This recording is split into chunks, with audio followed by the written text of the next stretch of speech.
Hello, my comrades, and sorry for the awful Russian accent, but today I'll be building and painting the 176 scale T34 from Airfix, from their vintage classic series of tanks,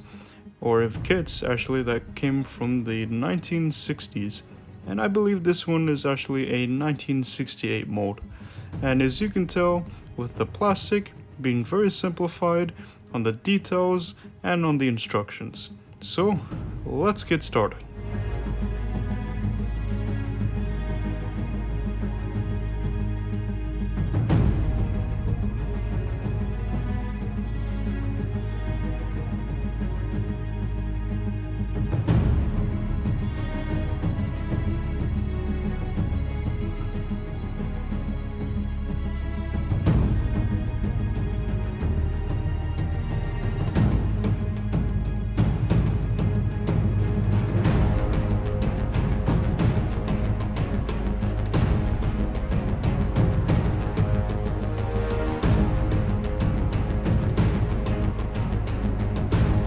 I would say that this T-34 is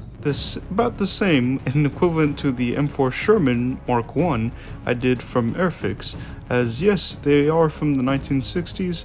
and you can obviously tell with some gaps and some other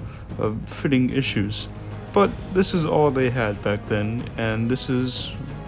what we can appreciate and what we have now in today's modern kits. But at least Russian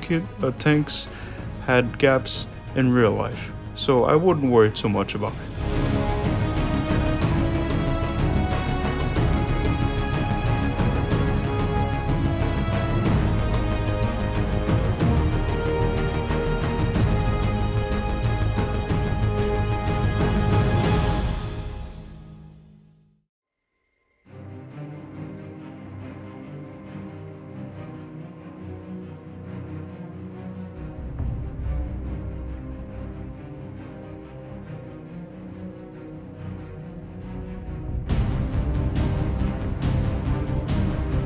Now I can finally attach the T34-85 turret onto the hull, as it also gives you the option of building a 76 turret from the kit, which is very nice for the time. But now, let's begin priming the model with the Vallejo Gray surface primer, as when brush painting on the surface primer, you actually want to add 2 drops of water when mixed in the palette with your gray surface primer, as it will slow down the drying time and will also make it more smoother once you brush paint it on in 1 or 2 layers. For the base coat color of this tank, you want to mix khaki gray and flat green from Vallejo so that you get this nice semi-vibrant green onto the tank, which gives it a nice color as you're about to see later on.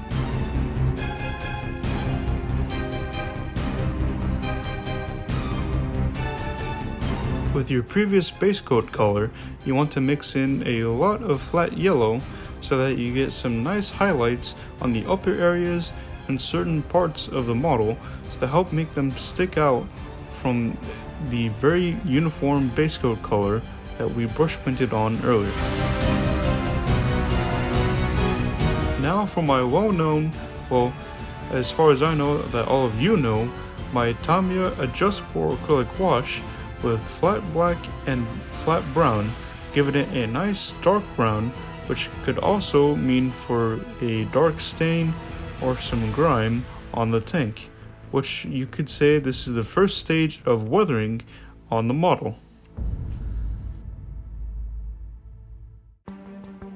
For chipping, you want to use a light tan color, and here I actually mixed in the previous base coat without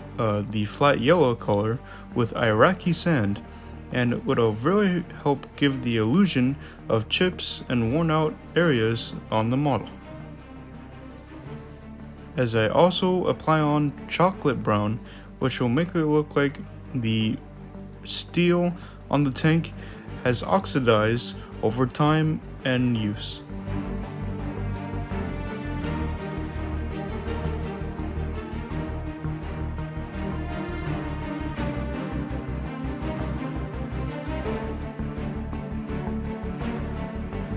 Finally, for the weathering, I use red, brown, and buff and mix them together with the soap technique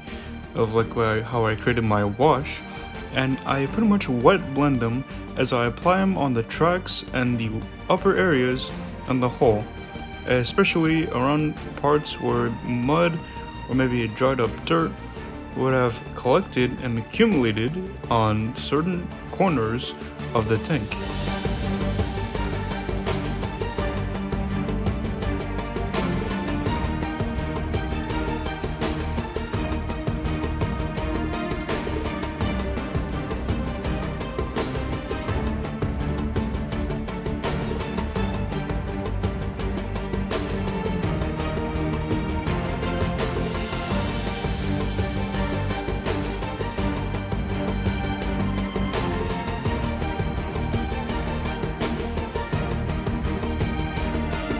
For the dry mud effect, I mix together in equal parts flat earth and buff, or you can also even use deck tan, as you saw there,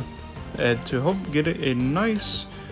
dry mud effect. As you are about to see here, I speckle it on with a toothpick and a old used up brush, which will allow me to easily fling on some dried up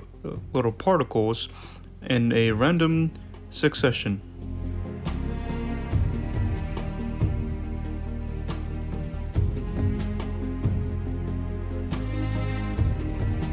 To make the tracks look like they have come onto contact on some rough ground, I dry brush on some black brown using an old brush so that I don't ruin my more fancier and more expensive synthetic brushes. And also, to finally finish it up, I use this Artist Loft graphite pencil to help give it a nice little sheen. I hope you all enjoyed this little video on this little 1960s Airfix kit on this T34. I will hopefully see you all next time on my upcoming video.